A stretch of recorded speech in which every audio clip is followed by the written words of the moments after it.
Trabaho matutulog kung ito ay iisipin paulit-ulit lang para bang wala ng kulay. Palaging ganito, ano ang punto ng iyong buhay? Sa sweldo, babayad, sa sweldo, babayad.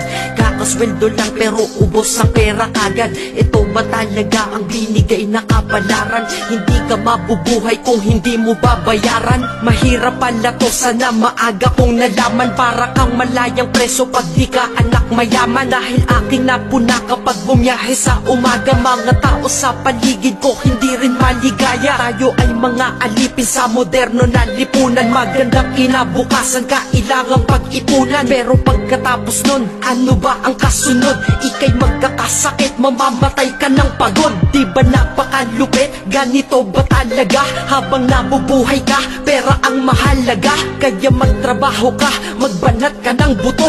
Yan ang salitang maririnig mo sa buong mundo.